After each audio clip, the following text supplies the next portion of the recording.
we are live. I am so excited. It's Halloween.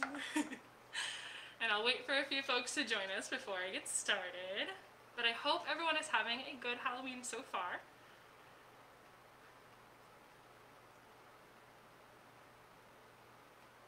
And in fact, if we don't have anybody watching today, that means that y'all are out having fun. So I'm good with that. Oh cool, we do have people watching. Alright my friends, I'll go ahead and get started.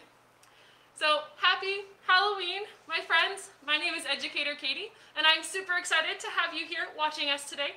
We at ZooMontana are super bummed that we can't have everybody here for Boo at the Zoo, so we decided to do a quick Facebook Live today to show you some really cool and sort of spooky animals.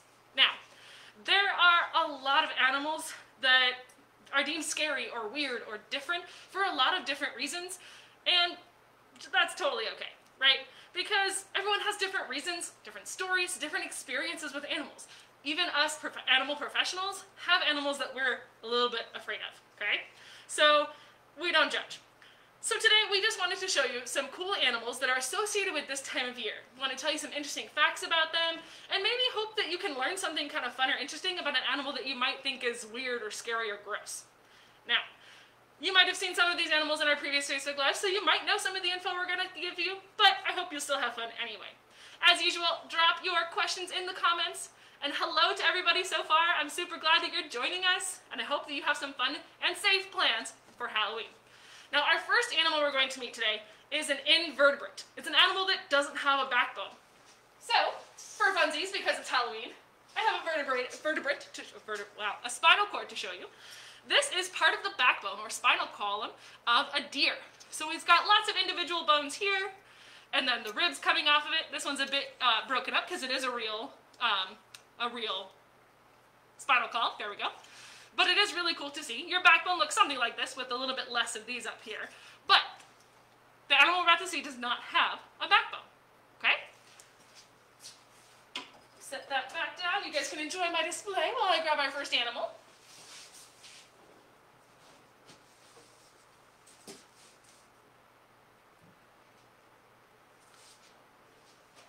So as an invertebrate, that means that this animal has bones on the outside of their body instead of on the inside like we do.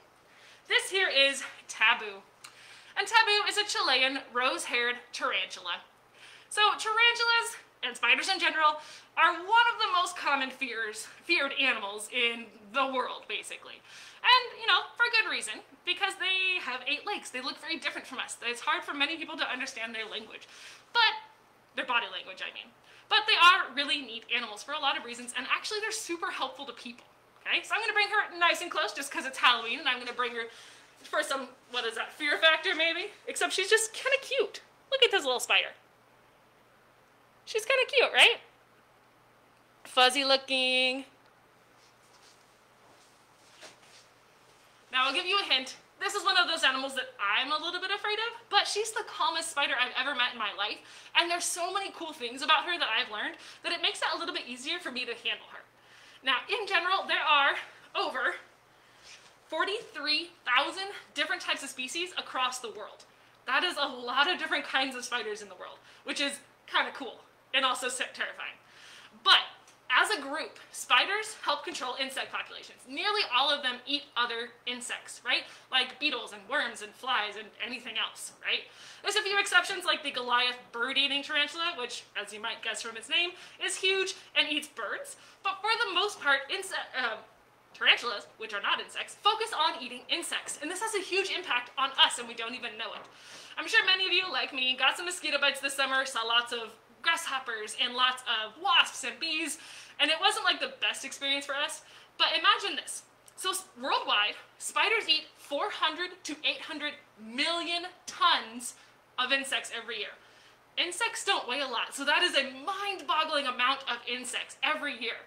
So without spiders, we would be literally overrun with insects. Like I know it felt like we were being overrun with insects this summer, but we would literally be overrun with insects without the help of spiders. So even if we find them a little creepy, a little scary, they're an important job in the world and helpful to humans as well as every other animal out there. except the insects that they're eating, but you know, that's population control, helps the insect population stay at a healthy level. Now, their venom, yes, she is a venomous spider, however, her venom is meant for eating insects. So if she were to bite me, which I'll tell you why I don't think she would in here in a minute, but if she were to bite me, the fangs would hurt because she's got big fangs, but her venom isn't meant for a large mammal. So it's maybe equivalent to a bee sting or even less. So she's not particularly dangerous to humans other than maybe, you know, scaring us a little bit. But in the world, of those 43,000 species of spiders, there's only about, let me check the number here. There's only a small number that are said to be dangerous to humans. And only 30 species, less than 1/10 of 1% of that 43,000 species, have been responsible for human deaths. So they're not very commonly dangerous to humans despite how scary we find them, simply because we're so big compared to them. That's the biggest reason. Most spiders have venom of some kind or another, but because we're so much bigger than they are, their venom is not usually going to act on us as well as it would on an insect. That doesn't mean you can't die from a spider bite, but also many clinics around the world have anti-venom for spiders, which makes it a little bit easier to treat these things. So unless you happen to be allergic to a spider, you might get bit, but you're fairly unlikely to die from being bit by a spider. You might just hurt for a little while. Now, in general, I keep saying insect. She is not an insect. She is an invertebrate. She is an arachnid. And the main difference, well, not main, there's many differences between arachnids and insects. I've got it, we're good. The main difference between insects and arachnids is the number of body parts and the number of legs. So she has 8 legs on her body. Insects have 6 legs. She only has 2 body parts. She has her abdomen, which is the bottom part here, and then the top is called the cephalothorax, which is a fancy scientific word meaning head and chest. So she has 2 body parts and 8 legs. Insects have 6 body parts and, well, nope, 6 legs and 3 body parts. The head, the thorax, and the abdomen. So she's not an insect. I keep saying that, so don't listen to me when I say that she's an insect. She eats insects. Now she has many adaptations or things that help her to survive that help her also eat a lot of insects, which is really cool. Now I'm going to check my comments, make sure I haven't missed anything. I know she's not like the cutest, I get it, but she is kind of cool. Now, the fuzziness is one of her biggest adaptations, and many tarantulas actually share this. The fuzzy hairs on her body are actually quite soft.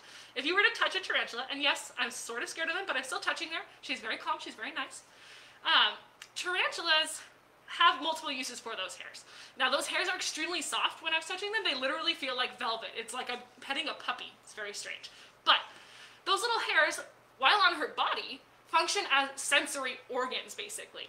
So kind of like the whiskers on a cat or a dog, her hairs can help her sense her environment, whether that is with hearing. So she kind of has ears on her body, all over her body, because loud noises create vibrations, which her little hairs can pick up.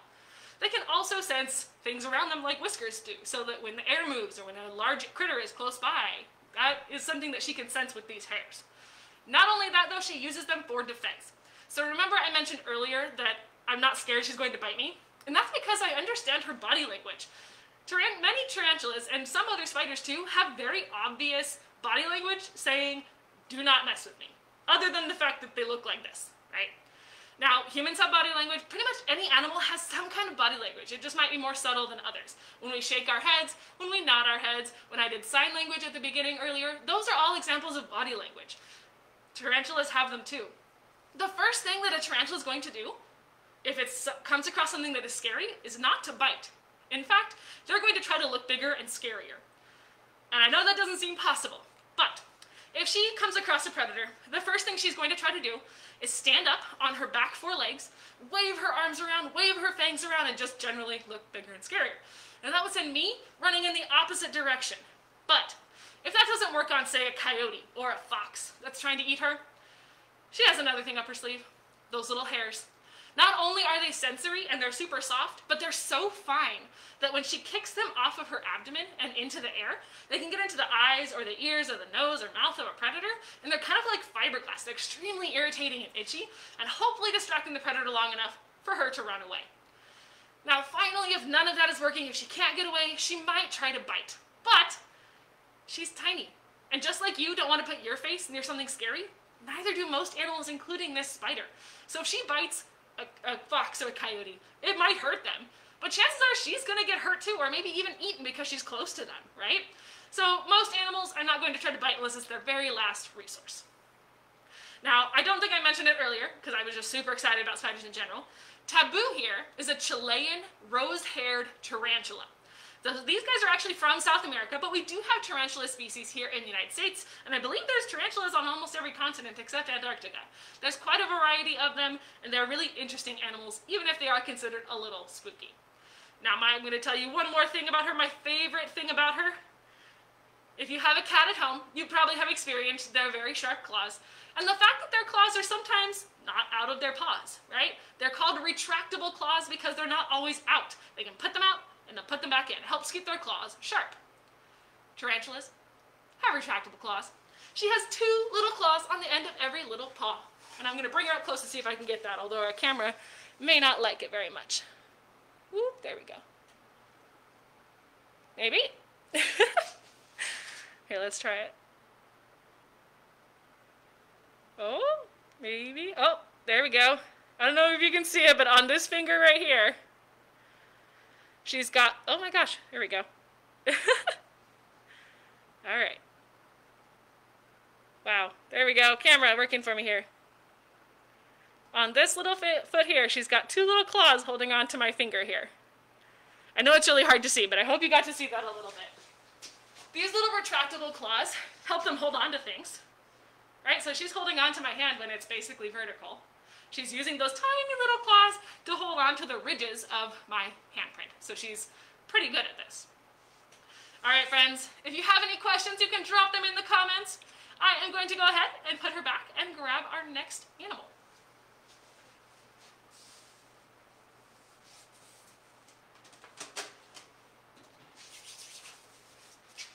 Now, this next animal is not a live animal because we actually don't have any of these live animals here at our zoo, at least as far as in an exhibit. But they're an extremely important animal, and they're super adorable, and they're often associated with Halloween. And those animals are bats. Bats are an amazing group of animals. In fact, they are the 2nd most diverse group of mammals. There are over 1,200 species of bats in the world, and they have a huge variety of living systems, how they eat, what they eat, where they live, how they live, when they come out during the day or night. Here in the United States, we're very used to bats being nocturnal. They come out at night and they're spooky and squeaky and scary. Bats are very squeaky, but that's because they're using their echolocation. But there are 15 species of bats found here in Montana alone, and we have some pretty cute little bats. Most of our bats here are nocturnal, and most of the nocturnal bats of the world are eating insects, kind of like our tarantula friend.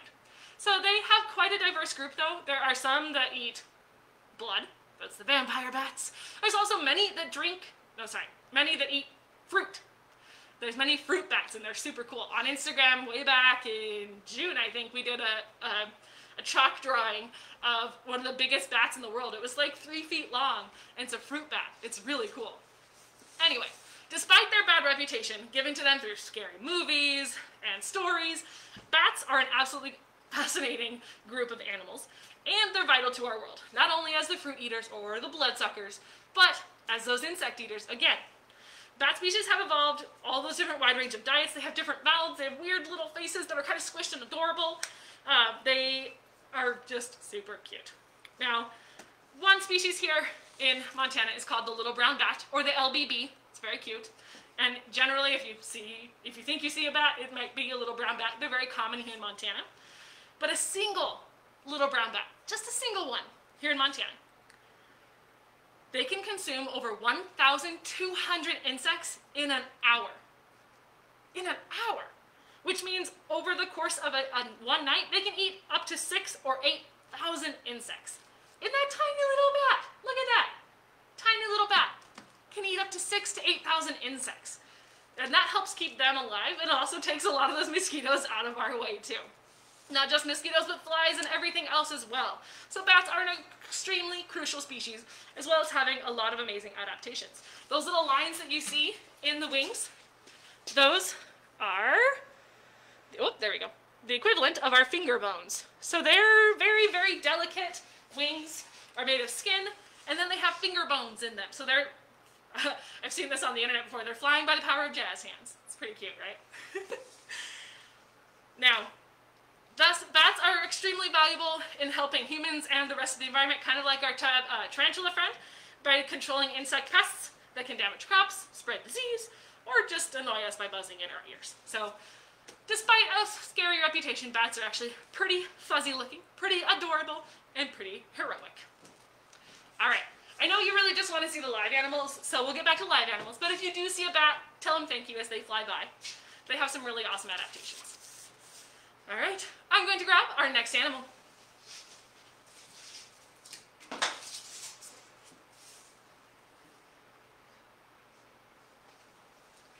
Alright, thank you for being patient as I go grab my next animal. And this is one of my favorite groups of animals. I have here with me today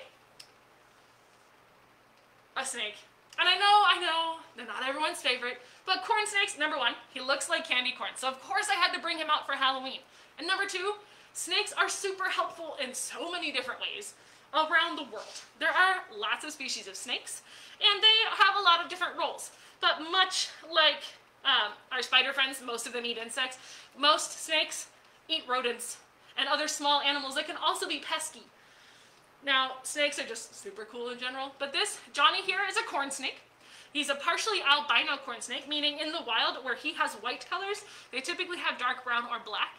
They're from the southeast United States typically, so they don't find them naturally here in Montana. However, they are very common pets because they're usually a pretty calm animal. Snakes have a ton of amazing adaptations, but the way that they work in their ecosystems and why they're so important is because they are in the middle of a food chain. And what I mean by that is that they are carnivores. They eat other animals. But they're not the largest carnivores, so they have predators of their own. Not only do they help control mice populations and help keep them more out of our fields, but they feed things like foxes, raccoons, and birds of prey like hawks. So they are all kind of in that middle of that circle of life. They help keep it going. It's very useful and very helpful.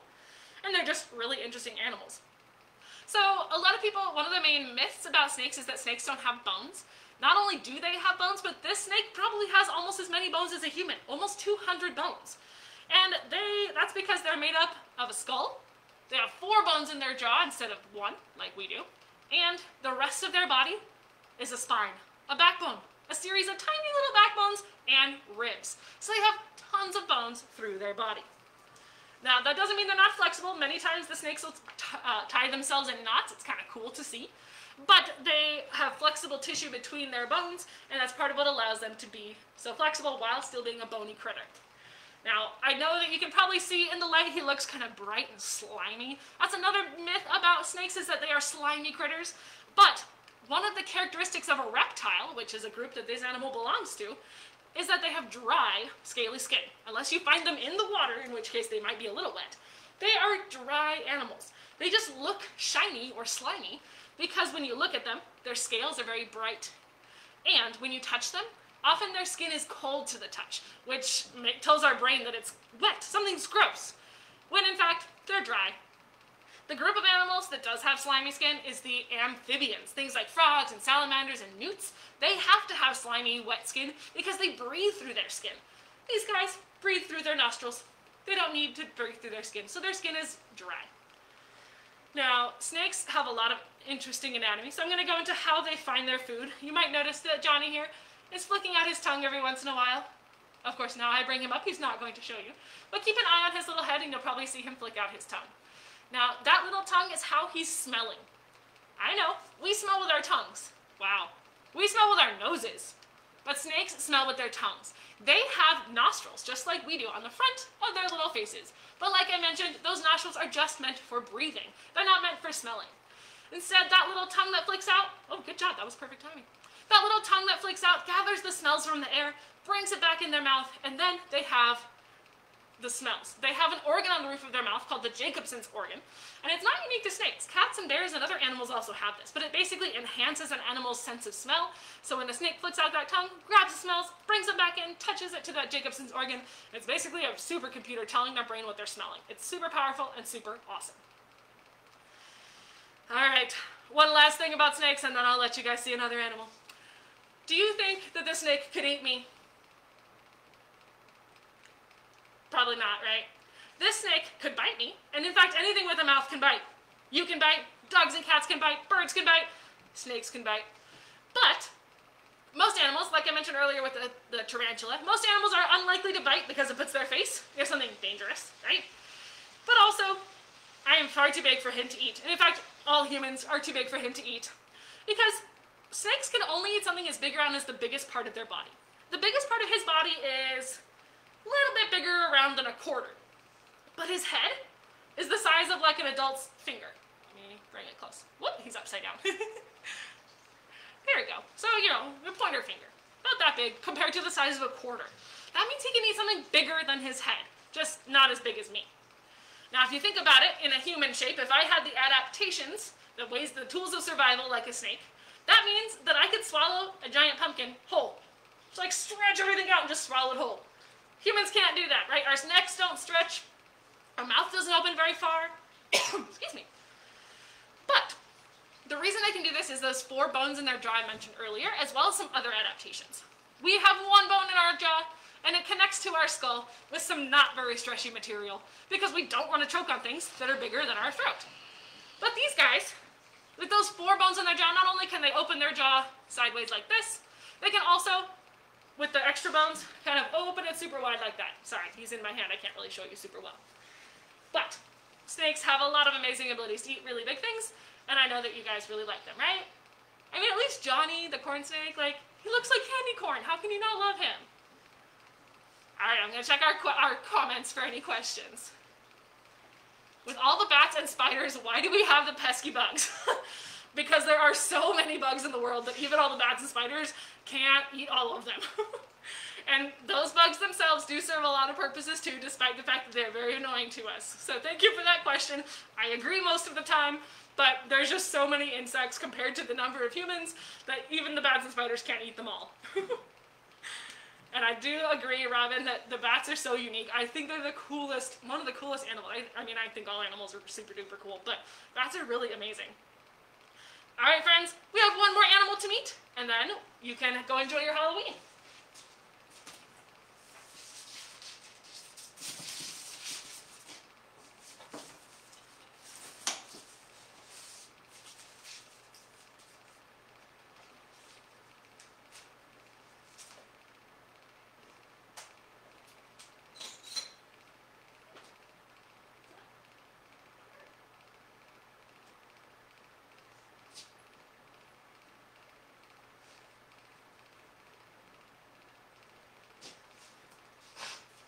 Alright, my friends, we are meeting Scout, the eastern screech owl.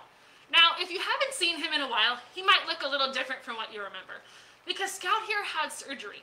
His original story here at the zoo was that he was hit by a car. So you probably remember he had 1 big black eye and then his normal eye. But a couple months ago, the keepers started noticing that he wasn't eating very well. His eyes seemed to be swelling, and he wasn't doing well in general. So we talked to our veterinary staff, and they worked with us to have surgery on his eye. And they actually removed that eye because it was swelling and putting pressure on the rest of his head. So by removing that eye, he is doing so much better. He only has 1 eye, but he still gets all of his food. He still eats way more than he was when he was not feeling well, and he's doing much better. Now, owls are a pretty quintessential Halloween animal for a lot of different reasons. They're nighttime animals for the most part. They're spooky. They fly around at night. They can make some really weird and ghostly sounding sounds. So that might be why they're associated with Halloween. And in a lot of cultures across the world, both here in North America and everywhere else, owls have a lot of different and really cool meanings, and I encourage you to look those up. But as a biological species, owls are very important. Many of them, this little guy maybe not so much, but the big ones like the great horned owls are the top of their food chain, which means that they help regulate the species that are underneath them, like the mice and the rodents. However, this little guy does plenty to do that as well. He is a rodent eater. He mostly eats things like mice, as well as the occasional bird, or even maybe a small snake if he can catch it. Now you can see him looking all around. He hasn't been down here in a while. Again, we've been letting him recover from his surgery. So it's pretty awesome that he's able to be down here today. But owls have some incredible adaptations. That hooting sound that you may or may not have heard, which I recommend looking up owls hooting, because you can actually tell what species it is based on the sounds and the patterns that they're making. But owls hoot for a number of reasons. One of those is to call to their family. Many times in the spring and summer, there's usually a male and a female on a nest, and they're calling to each other to communicate. Or they're trying to get each other's attention, or just telling other owls, hey, this is my space, go away. Sometimes they do it because humans are getting too close to their nest, so they gotta make sure that they feel safe. And so they hoot at you to say, hey, I'm here, this is my territory. But the very look of owls, usually people can identify an owl, even if, like any animal, they have to poop, and he just pooped, so don't worry about it, I'll clean that up. But, I forgot where I was saying. Anyway, we're going to keep going and talk about their senses. So owls are often associated with October and late in the year and fall, partly because of that hooting sound and the spookiness of being nocturnal, but partly because they're so identifiable. Even though many owls, there's so many different diversity in species and looks and colors, owls have pretty identifying features. One of the big ones is their faces. So most owls have some kind of ring around their faces. If you can see right there, he's got the dark edge on this side, he's got another dark edge there. This is called a facial disc, and it allows them to hear. So basically their face is one giant ear. So it captures sound kind of like the shell of your ear, and it funnels it to the ear, which are actually on the side of his head, not on the top there. He has little bitty tufts right here. Those are not his ears. Scout here is an eastern screech owl, which are named that because their calls can be kind of screech sounding, but most of the time their calls are actually kind of like a whinnying sound, and it's very strange. Anyway, you guys have been bearing with me for a long time, so I'm going to bring Scout up for a close-up.